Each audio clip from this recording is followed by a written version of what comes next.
अस्सलाम वालेकुम नाज़रीन, ताज़ा खबर में आपका खैर मकदम है। मैं हूं हबीब उमर। आइए सबसे पहले नजर डालते हैं आज की अहम हेडलाइंस पर। तेलंगाना हाई कोर्ट में टीआरएस की दरख्वास्त, कार के मुशाबे इंतखाबी निशान किसी और को अलॉट न करने की ख्वाहिश।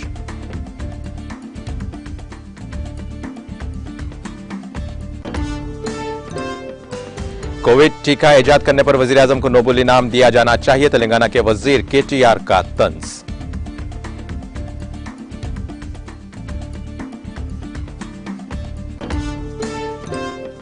मोदी ने पीएम किसान सम्मान की 12वीं किस्त की जारी, 8 करोड़ किसानों के बैंक खातों में 16,000 करोड़ रुपए रकम की गई मुंतकिल।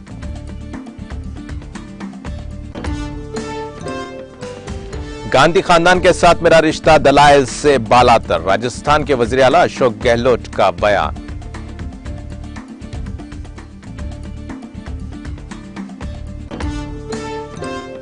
दिल्ली के नायब वजीर आला मनीष सिसोदिया सीबीआई के रूबरू पेश, एक्साइज पॉलिसी केस में की जाएगी पूछगछ।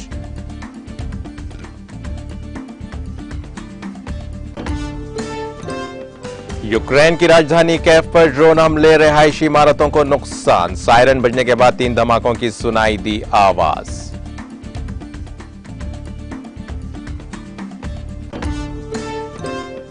ऑस्ट्रेलिया में घरेलू तशद्दुद के खात्मे के लिए जदीद 10 साला मंसूबे का ऐलान, घरेलू तशद्दुद से निपटने ऑस्ट्रेलिया की हुकूमत का इख्तिताम।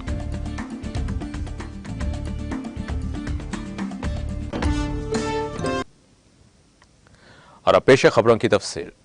रियासत की हुक्मरान जमात टीआरएस मुन्नुगुड़ असेंबली हल्के के जिमनी इंतखाबात में टीआरएस के इंतखाबी निशान कार से मुशाबहत रखने वाले 8 इंतखाबी निशानों को किसी भी उम्मीदवार को मुख्तस न करने की हिदायत देने की ख्वाहिश करते हुए तेलंगाना हाई कोर्ट से रुजू हुई है।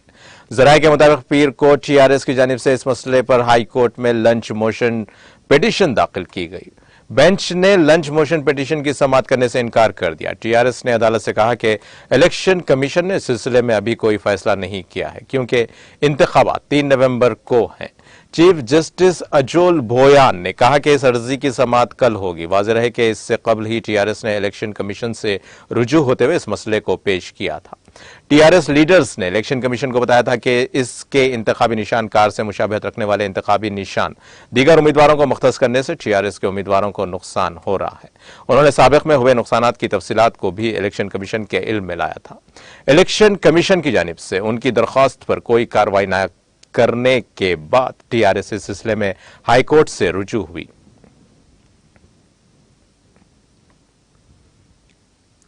वजीर आजम मोदी के कारनामों बशमूल कोविड टीकों की तशहीर पर बीजेपी पर तनकीद करते हुए टीआरएस के कारगुजार सदर व वजीर सनत केटीआर ने तंजियात तौर पर वजीर आजम को नोबेल इनाम देने का मुतालबा किया।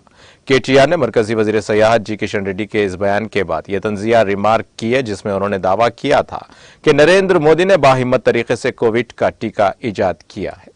ट्विटर पर यह वीडियो वायरल हो गया जिसमें मरकजी वजीर को यह कहते हुए सुना गया कि हमारे मुल्क के वजीर आजम नरेंद्र मोदी ने बाहिम्मत तरीके से कोविड का टीका ईजाद किया है। इस वीडियो पर रद्दअमल जाहिर करते हुए केटीआर ने ट्वीट किया कि आइए हम मुतालबा करें कि मेडिसिन या साइंस में मोदी जी को नोबेल इनाम दिया जाए क्योंकि बज़ाहिर मोदी ने कोविड का टीका बाहिम्मत तरीके से ईजाद किया है। उनकी काबीना के रुफ़क़ा हकीकी तौर पर काफी होशियार हैं।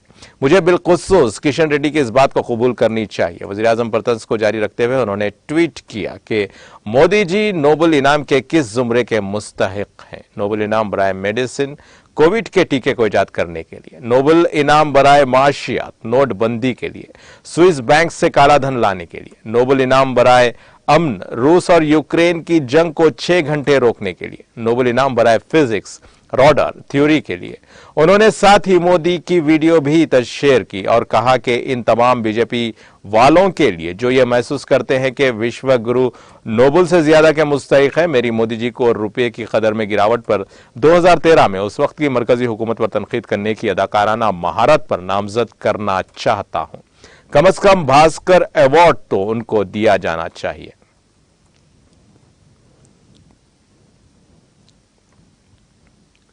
हर जिले मुस्तकर जंगाओं के दफ्तर कलेक्टर में आज जिलाई इंतजामिया की जानिब से अवामी शिकायत और मसाइल की समाअत के लिए हर वक्त बर वक्त राहें तलाश करने की गर्ज से हफ्तावारी प्रजावानी प्रोग्राम जिला कलेक्टर CH शिवालिंगया व एडिशनल कलेक्टर मोहम्मद अब्दुल हमीद की जानिब से मुनाकिद किया गया, जिसमें जिले के मुख्तलिफ मुआवजात से जरूरतमंद अफराद की कसीर तादाद अपने मसाइल व मुतालिबात को तहरीरी शक्ल में जिलाई हकाम को पेश किया। इस मौके पर जिला कलेक्टर और एडिशनल कलेक्टर ने बताया कि अवामी मसाइल की बरवक्त एकसुई के लिए जिला इंतजामिया संजीदा तौर पर कोशां है।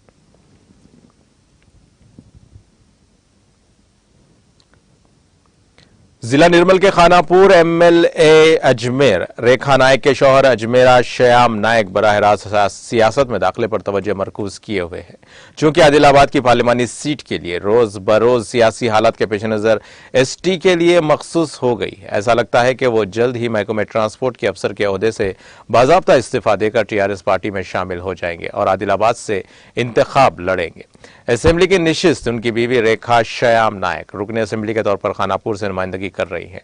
खानापुर हल्के से लगातार 2 बार TRS पार्टी की जानिब से साबिक मेंबरान पार्लियामेंट से राठौड़ रमेश को भारी अक्सरियत से शिकस्त दी और खानापुर हल्के में अपनी ताकत का मुजाहरा किया। ऐसा लगता है कि खानापुर हल्के और TRS के कायदीन और उनके पुरस्तार उससे उम्मीद कर रहे हैं कि अजमेरा श्याम नायक लोगों की खिदमत के लिए वो अपनी जान अपनी बीवी MLA रेखा श्याम नायक की मदद से बराह रास्त सियासत में आए। निर्मल में उनकी सालगिरह के मौके पर मुनाकिद एक प्रोग्राम में उनके बहुत से मुद्दाहों ने सियासत में आने के लिए दबाव डाला। दरियासना Adilabad joint district gazetted employees association के सदर की हैसियत से गुज़िश्ता 2 मियादों से मुश्तरिका जिले के तमाम आला अहदेदारों के साथ साथ दीगर नुमाइंदों और सियासी कायदीन से भी उनके अच्छे ताल्लुकात हैं। माजी में MLA रेखा श्याम नायक ने अपनी सियासी शुरुआत जिला आसिफाबाद में ZPTC के मेंबर के तौर पर की और इस इलाके में उनके सियासी तौर पर अच्छे राब्ते भी हैं। इसके अलावा उन्होंने वहां MVI के तौर पर भी खिदमत अंजाम दी।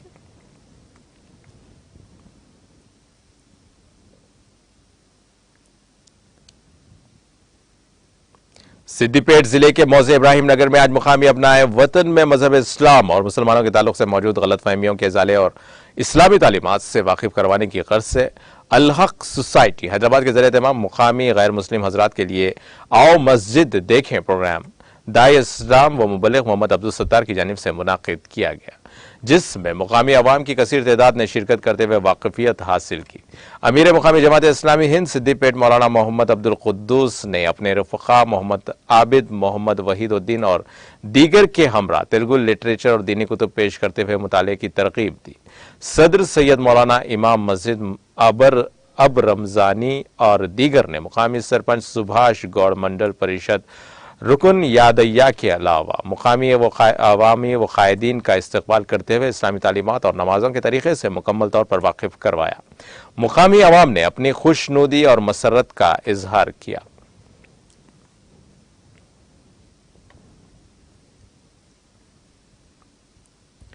शहर हैदराबाद के इलाके चंदा नगर में एक ही खानदान के 4 अफराद ने खुदकुशी कर ली। जराये के मुताबिक नागाराजू, उसकी बीवी सुजाता, बेटी रमैया श्री और बेटा टिल्लू चंदा नगर के राजीव गृह कल्पा के ब्लॉक नंबर 18 में गुज़िश्ता 7 साल से रहते हैं। मुकामी अफराद ने बताया कि उनका दरवाजा जुमात से बंद है। पीर की सुबह से उनको मकान से बदबू आ रही है, जिसके बाद उन्होंने दरवाजे पर दस्तक दी, ताहम किसी ने दरवाजा नहीं खोला। जब पड़ोसियों ने जबरदस्ती तौर पर दरवाजा खोला तो उन्हें यह देखकर हैरत हो गई कि नागाराजू और उसके अरकान खानदान मुर्दा पाए गए। शुबा किया जाता है कि खानदानी झगड़े इस इंतहाई इकदाम की वजह है। मुकामी अफराद की शिकायत पर पुलिस वहां पहुंची, जिसने एक मामला दर्ज करके लाशों को पोस्टमार्टम के लिए भेज दिया।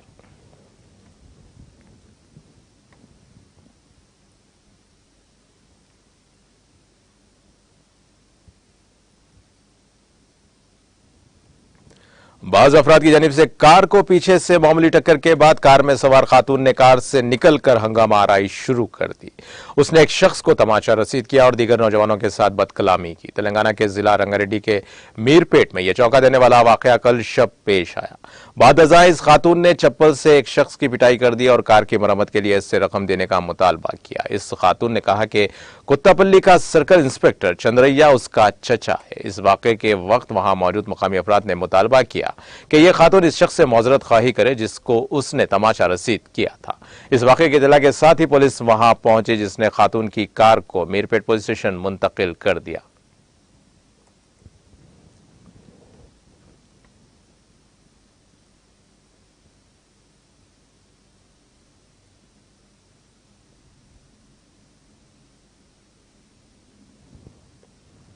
वजीर-ए-आजम नरेंद्र मोदी ने पीर को प्रधानमंत्री किसान सम्मान निधि की 12वीं किस्त के 16,000 करोड़ रुपए जारी किए हैं। मोदी ने इंडियन एग्रीकल्चर रिसर्च इंस्टीट्यूट में मुनाकिदा प्रधानमंत्री किसान सम्मान सम्मेलन के दौरान 8 करोड़ किसानों के बैंक खातों में 16,000 करोड़ की रकम मुंतकिल की। इसके तहत किसानों को उनके बैंक खातों में 2,000 रुपए की रकम जारी की गई। पीएम किसान योजना के तहत किसानों को सालाना 16,000 रुपए की माली इमदाद दी जाती है। इस साल दूसरी बार किसानों के बैंक खातों में रकम जमा की गई। इस मौके पर मरकजी वजीर ज़राअत नरेंद्र सिंह तोमर, मरकजी केमिकल और फर्टिलाइजर मानसिक मंडाविया और कई दीगर वज़रा भी मौजूद थे।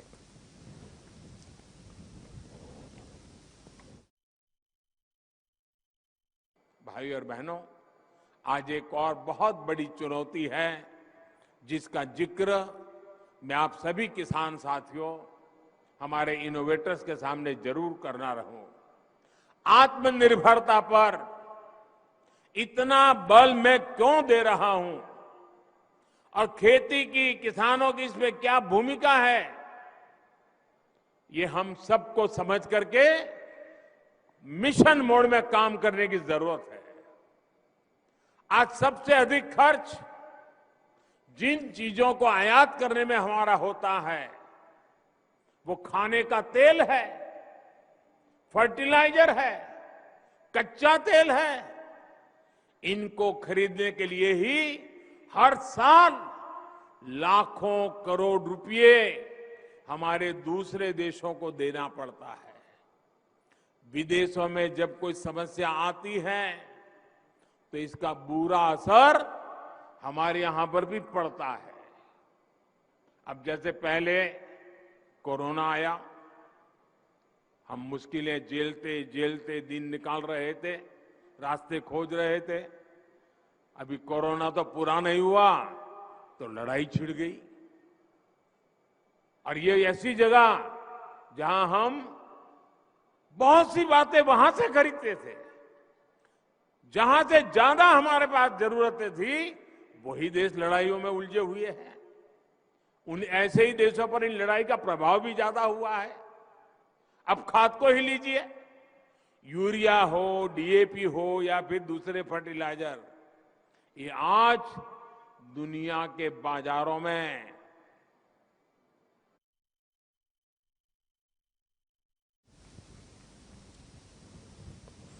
राजस्थान के वजीर आला अशोक गहलोत ने कहा है कि गांधी खानदान के साथ उनका रिश्ता दलाइल से बालातर है और जिंदगी भर रहेगा। नेशनल कांग्रेस सदर के इंतखाब में वोट डालने के लिए रियासती कांग्रेस के दफ्तर पहुंचने वाले गहलोत ने राजस्थान में नए वजीर आला के हवाले से पेशरफ्त के बाद गांधी खानदान के साथ अपने ताल्लुकात पर आज यहां मीडिया से ये बात कही।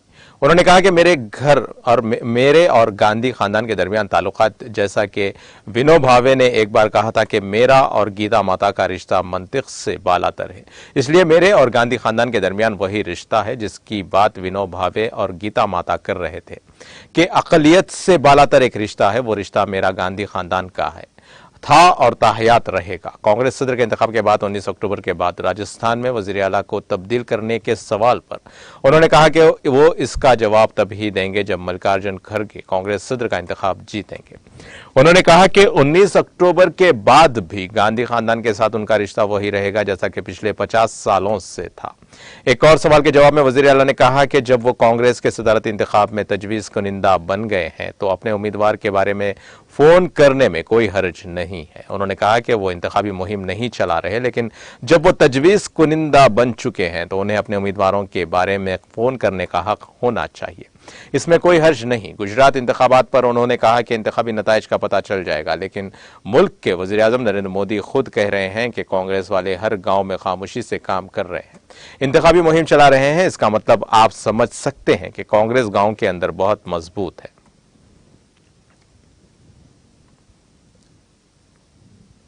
मरकजी वजीर तालीम धर्मेंद्र प्रधान, उत्तराखंड के वजीर आला पुष्कर सिंह धामी और आला तालीम के रियासती वजीर डॉक्टर बोधन सिंह रावत ने रियासत के आला तालीमी शोबे में कौमी तालीमी पॉलिसी का आगाज किया है। रियासत में बाल वाटिका से इब्तदाई तालीम की शुरुआत सबसे पहले की जा चुकी है।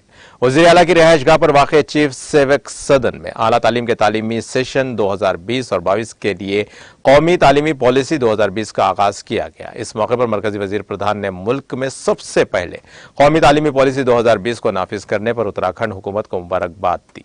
उन्होंने कहा कि आज उत्तराखंड में आला तालीम में उसकी शुरुआत की गई है। खुद उत्तराखंड ने इब्तदाई तालीम बाल वाटिका से शुरू की। उन्होंने कहा कि देवभूमि उत्तराखंड माहिरीन की सरजमीन है। नई तालीमी पॉलिसी के बेहतर निफाज के लिए इस देवभूमि से बहुत से ख्यालात सामने आएंगे। प्रधान ने कहा कि अब यह कोशिश होगी कि आने वाले वक्त में 100% बच्चे बाल वाटिका में दाखिल हों। उन्होंने कहा कि किसी भी मुल्क और माशरे की तरक्की बेहतर तालीम से ही हो सकती है। कौमी तालीमी पॉलिसी 2020 इंसानी जिंदगी के तमाम पहलुओं को मद्देनजर रखते हुए बनाई गई। तालीम के साथ साथ बच्चों की हुनरमंदी, उनकी शख्सियत की नशोनुमा, लिसानी तरक्की और अखलाकी इक़दार पर भी खुसूसी तवज्जो दी गई है। मरकजी वज़ीर तालीम ने कहा कि कौमी तालीमी पॉलिसी के तहत बच्चों को 3 साल की उम्र से रस्मी तालीम में दाखिल किया जा रहा है। दिल्ली के नायब वज़ीर आला मनीष सिसोदिया दिल्ली एक्साइज पॉलिसी के मुबैना घोटाले मामले में जारी तहकीकात में शामिल होने के लिए आज यहां मरकजी तफ्तीशी ब्यूरो सीबीआई के सामने पेश हुए। सीबीआई ने सिसोदिया को अफसरान के सामने पेश होने के लिए बुलाया है। सिसोदिया आज सबसे पहले अपनी पार्टी कारकुन के साथ बाबा कौम महात्मा गांधी की यादगार राजघाट पहुंचे और फिर सीबीआई हेडक्वार्टर चले गए। इस दौरान आम आदमी पार्टी के लीडर सिसोदिया ने कहा कि उन्हें गुजरात में इंतखाबी मुहिम चलाने से रोकने के लिए फर्जी केसेस में गिरफ्तार करने की तैयारियां की जा रही हैं। सिसोदिया ने नई एक्साइज पॉलिसी से मुतालिक मुबैना घोटाला केस में सीबीआई के सामने पेश होने से पहले आज को कई ट्वीट्स किए। उन्होंने कहा कि मेरे खिलाफ सरासर झूठा मुकदमा बनाकर मुझे गिरफ्तार करने की तैयारी की जा रही है। मुझे आइंदा दिनों में इंतखाबी मुहिम के लिए गुजरात जाना था। ये लोग गुजरात इंतखाबात में बुरी तरह हार रहे हैं। उनका मकसद मुझे गुजरात इंतखाबी मुहिम में जाने से रोकना है। सिसोदिया ने कहा कि जब मैं गुजरात गया तो मैंने गुजरात के लोगों से कहा कि हम गुजरात में भी आपके बच्चों के लिए दिल्ली की तरह शानदार स्कूल बनाएंगे। वहां के लोग आम आदमी पार्टी से बहुत खुश हैं, लेकिन ये लोग नहीं चाहते कि गुजरात में भी अच्छे स्कूल बने, गुजरात के लोग भी पढ़ें और तरक्की करें। लेकिन मेरे जेल जाने से गुजरात की इंतखाबी मुहिम नहीं रुकेगी। आज हर गुजराती उठ खड़ा हुआ है। गुजरात का बच्चा अब अच्छे स्कूल, हॉस्पिटल, नौकरी और बिजली के लिए मुहिम चला रहा है। गुजरात में आने वाले इंतखाबात में एक तहरीक होगी।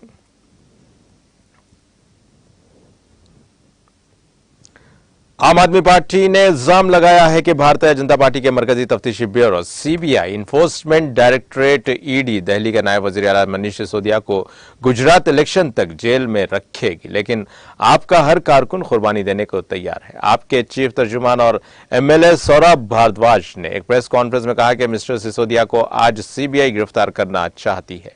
आज दिल्ली में हमने ऐसा नजारा देखा जो आजाद हिंदुस्तान की तारीख में आज तक नहीं देखा गया। ऐसा नजारा आजादी से पहले देखा गया था, जब हमारे शहीद आजम सरदार भगत सिंह जैसे मुजाहिद आजादी ने मुल्क के लिए कुर्बानियां दी थी, मुल्क के लिए जेल जाते थे और पुलिस की अजियतें झेलते थे। उन्हें बरतानवी हुकूमत ने 12 झूठे मुकदमात में फंसाया। उनकी पुलिस उन्हें मुख्तलिफ मुकदमात में जेल में डाला करती थी। आज मुल्क में आजादी की दूसरी जंग लड़ी जा रही है। दिल्ली की सड़कों पर आज वही माहौल था। कोई मुजाहरा नहीं हुआ, मरकजी हुकूमत के खिलाफ कोई नारेबाजी नहीं हुई। आज दिल्ली की सड़कों पर किसी किस्म का कोई गम, कोई झगड़ा नहीं देखा गया। दिल्ली के लोग मिस्टर सिसोदिया को मुबारकबाद देने के लिए उनके घर पहुंचे। उन्होंने कहा कि सिसोदिया, हमें आप पर फख्र है। आप आजादी की दूसरी जंग में अपने आप को कुर्बान करने जा रहे हैं। तमाम कारकुनान आपके साथ खड़े हैं। वो सर पर कफन बांधकर तुम्हारे साथ चलेगा। अगर हमें भी कुर्बानी देना पड़ती है तो दिल्ली के लोग और आम आदमी पार्टी का हर कारकुन बीजेपी की इन साजिशों के खिलाफ कुर्बानी देने के लिए तैयार है।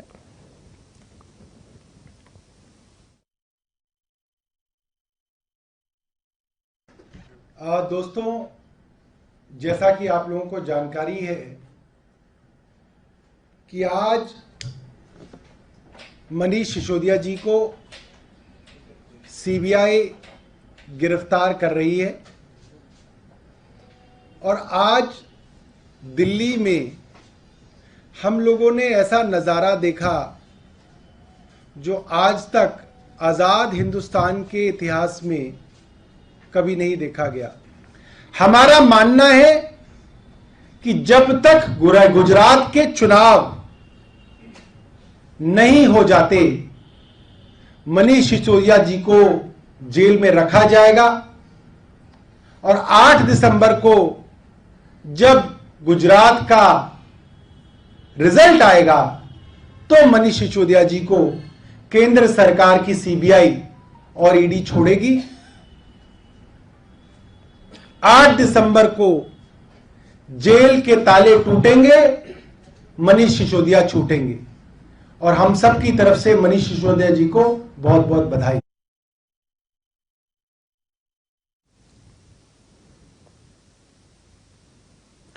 उत्तर प्रदेश के ओरिया में कौमी शाहराह पर एक बेकाबू गाड़ी कंटेनर से जाकर टकरा गई। इस भयानक हादसे में गाड़ी में सवार भाई बहन समेत 3 लोगों की मौके पर ही मौत हो गई। ओरिया की पुलिस सुपरिंटेंडेंट चारुन निगम ने बताया कि ओरिया कोतवाली इलाके के तहत नेशनल हाईवे पर मोहाली गांव के करीब यह हादसा हुआ। इस दर्दनाक हादसे में बेकाबू गाड़ी ट्रक के पीछे जाकर टकराई, जिससे गाड़ी में सवार भाई बहन समेत 3 लोगों की मौत हो गई। हादसे की इत्तला मिलने पर डिस्ट्रिक्ट मजिस्ट्रेट और पुलिस सुपरिंटेंडेंट जाए वकूफ पर फौरन पहुंचकर जख्मियों को पुलिस की मदद से इलाज के लिए जिला हॉस्पिटल भेजा, जहां डॉक्टर्स ने तीनों को मुर्दा करार दे दिया। मिलने वाली इत्तला के मुताबिक मुतवफ्फी पीटीआई का इम्तिहान देकर अपने घर जा रहे थे। मुतवफ्फी जिले मैनपुरी के रहने वाले बताए जा रहे हैं। उनकी शिनाख्त की तस्दीक इंतजामिया के जरिए की जा रही है। दरिया असना रियासत के वजीर आला योगी आदित्यनाथ ने जिला ओरिया में सड़क हादसे में हुई जानी नुकसान पर गहरे दुख का इजहार किया है। उन्होंने मुतवफ्फी के अहले खाना के लिए गहरी ताज़ियत का इजहार करते हुए हादसे में जख्मी लोगों को मुकम्मल इलाज कराने जाने के हुक्म दिया और जख्मियों के जल्द सेहतयाब होने की ख्वाहिश करते हुए डिस्ट्रिक्ट मजिस्ट्रेट और पुलिस के आला अफसरान को जल्द जाए वकूफ पर पहुंचने का हुक्म दिया। डाटसरा त्राल कश्मीर में महकमे हेल्थ की जानिब से मॉडर्न पब्लिक स्कूल में एक तिब्बी कैंप का एहतमाम किया गया, जिसमें बच्चों की एक अच्छी तादाद ने शिरकत की।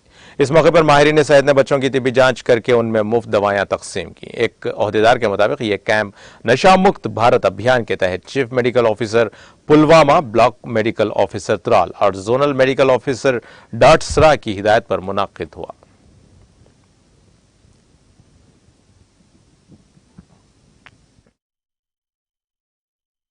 मॉडर्न पब्लिक हाई स्कूल डाटसरा से हूँ। आप जानते हैं कि आज हमारे स्कूल में जो हेल्थ डिपार्टमेंट वाले आए थे, उन्होंने हमें मुफ्त में इलाज किया और हमें मुफ्त में ही दवाइयाँ तकसीम की। इसीलिए हम चाहते हैं कि इससे बहुत बच्चे खुश हुए। हम चाहते हैं कि ये प्रोग्राम जारी रहे। यहाँ पे आज आए हैं जून डाटसरा से मेडिकल टीम। हम यहाँ पे ZMO डाटसरा, CMO Pulwama and block medical officer Tral के डायरेक्शन से आए हैं। आज हमारा यहाँ पे ग्रुप था हेल्थ अवेयरनेस एंड नशा मुक्त अभियान, तो जिसके अंडर हमने एज ग्रुप 10, हम यहाँ पे एज मॉडर्न पब्लिक स्कूल में आए हैं, जिसके अंडर हमने एज ग्रुप 10 to 18 को हमने कवर करके उनको free medical checkup, free counselling and free medicine.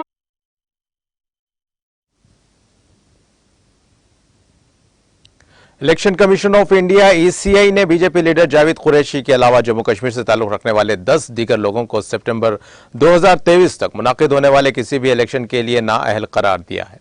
जराये के मुताबिक ECI की तरफ से चीफ इलेक्टोरल ऑफिसर जम्मू व कश्मीर के नाम एक मकतूब में कहा गया कि जावेद कुरैशी और 10 दीगर लोगों को सितंबर 2023 तक किसी भी इलेक्शन में हिस्सा लेने पर पाबंदी है।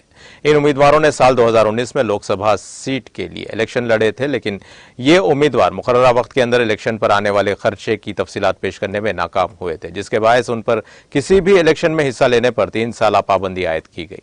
बता दें कि जावेद कुरैशी ने साल 2019 में बारामूला नशिस्त से आजाद उम्मीदवार की हैसियत से लोकसभा के लिए इलेक्शन में हिस्सा लिया था और उन्होंने करीब 4000 वोट हासिल किए थे। जिन दीगर 10 लोगों को नाअहल करार दिया गया है, उनमें अनिल सिंह जम्मू सीट, बलवंत सिंह जम्मू सीट, सिकंदर अहमद नूरानी जम्मू सीट और राकेश मदगल उधमपुर सीट, फिरदौस अहमद बवानी उधमपुर सीट, रियाज अहमद नट अनंतनाग सीट, शम्स ख्वाजा अनंतनाग सीट, अली मोहम्मद वानी अनंतनाग सीट और मिर्जा सज्जाद हुसैन बेग श्रीनगर सीट शामिल है।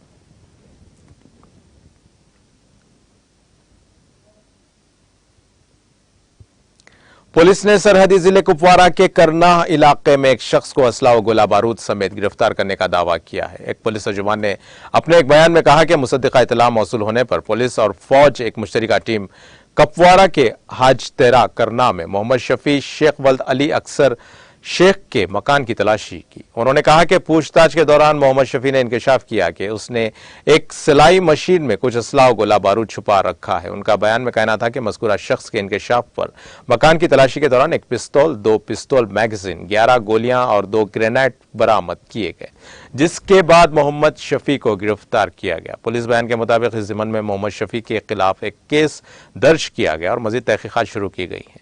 मौसूफ तर्जुमान ने कहा कि मोहम्मद शफी के खिलाफ इस नौयत का एक केस पहले ही दर्ज है। उन्होंने कहा कि इस सिलसिले में मजीद गिरफ्तारियां मुतवक्को है।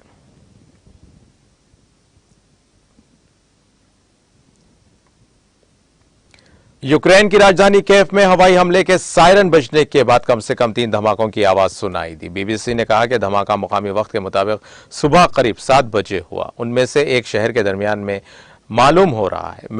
मेयर विटाली कट्सको ने कहा कि मरकजी शिवचेकोस्की इलाके में रिहायशी इमारतों को नुकसान पहुंचा है।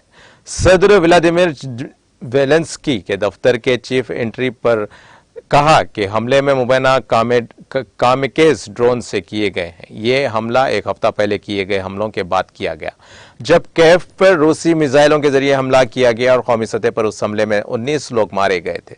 सोशल मीडिया साइट टेलीग्राम के जरिए कैट्सफ्लो ने कहा कि वो गुज़िश्ता हफ्ता कई हमलों के दरमियान शिवचेंकोस्की जिले में थे। उन्होंने कहा कि रेस्क्यू टीम मौके पर थी और उन्होंने शहरियों से हवाई हमले से बचने के लिए पनाहगाह में रुकने के लिए कहा। रूसी सदर व्लादिमीर पुतिन ने कहा कि गुज़िश्ता हफ्ते किए गए हमले में रूस को क्रीमिया से जोड़ने वाले पुल पर धमाके से मुश्तइल थे। पुल पर हमले के उन्होंने यूक्रेन पर इल्जाम लगाया था। जंग के दरमियान यह पहला मौका था जब केव के मरकज को सीधा निशाना बनाया गया। पुतिन ने यह भी कहा कि ज्यादा तयशुदा हदफ को निशाना बनाया गया था और यूक्रेन पर ज्यादा बड़े पैमाने पर हमलों की कोई जरूरत नहीं थी। उन्होंने कहा कि इनका मकसद मुल्क को बर्बाद करना नहीं था।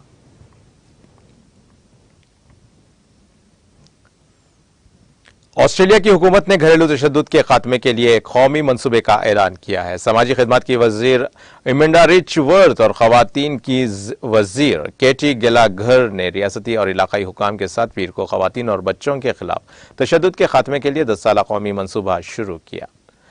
इस मंसूबे के तहत निज़ाम इंसाफ, सेहत के शोबे, जराइम पेशा अफराद, मीडिया, स्कूल्स और टेक्नोलॉजी कंपनियों के कामकाज को बेहतर बनाने के साथ साथ मर्दों और नौजवानों के रवैये पर निगरानी रखी जाएगी।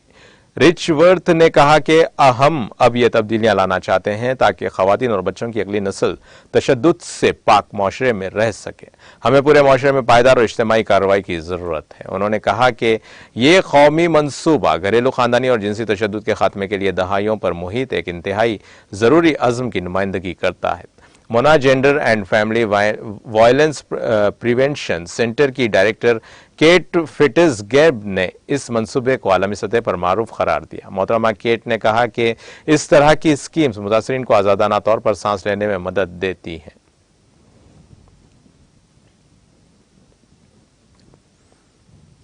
कोलंबो के archbishop Malcolm cardinal Ranjith ने मुल्क के नौजवानों से नाइंसाफी के खिलाफ उठने और मौजूदा निज़ाम को बदलने की अपील की है। उनके मुताबिक यह निज़ाम उनकी बदहाली का सबब बन गया है। दी आइलैंड अखबार ने कार्डिनल के हवाले से कहा कि नौजवानों को उठना चाहिए और अपनी जिम्मेदारियों को पूरा करना चाहिए। उन्हें मुल्क और आने वाली नस्लों को हकीकी आज़ादी दिलाने के लिए सख्त मेहनत करनी चाहिए।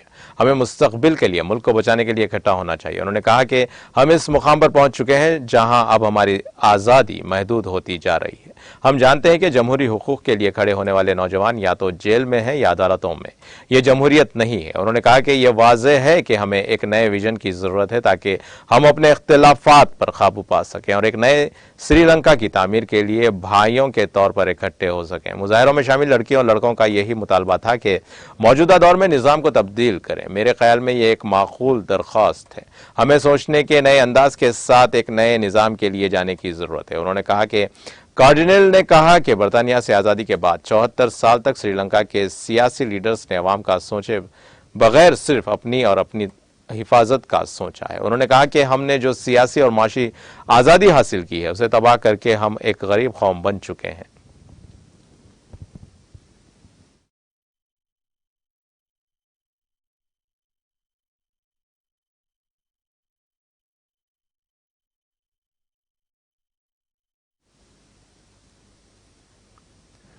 और अब आइए आखिर में डालते हैं हेडलाइंस पर एक और नजर।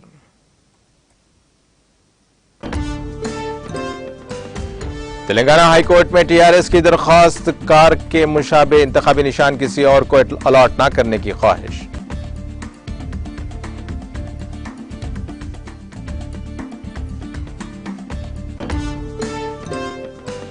कोविड टीका इजाद करने पर वजीर आजम को नोबेल इनाम दिया जाना चाहिए, तेलंगाना के वजीर केटीआर का तंज।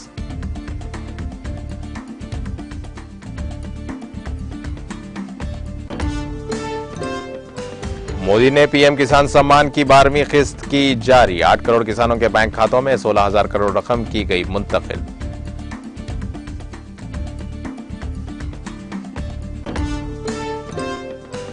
गांधी खानदान के साथ मेरा रिश्ता दलाइल से बालातर, राजस्थान के वजीर आला अशोक गहलोत का बयान।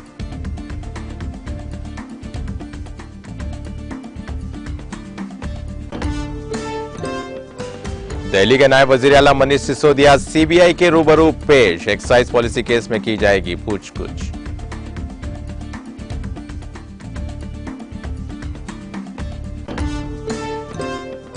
यूक्रेन की राजधानी कैफ पर ड्रोन हमले, रिहायशी इमारतों को नुकसान, सायरन बजने के बाद 3 धमाकों की सुनाई दी आवाज।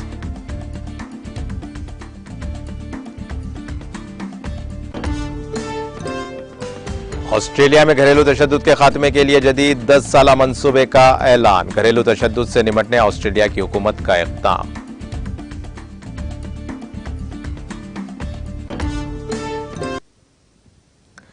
इसी के साथ नाज़रीन ताज़ा खबर का सिलसिला यहीं खत्म होता है। ताज़ा खबरों के लिए देखते रहिए टीटीवी और अब मुझे दें इजाजत। अल्लाह हाफिज।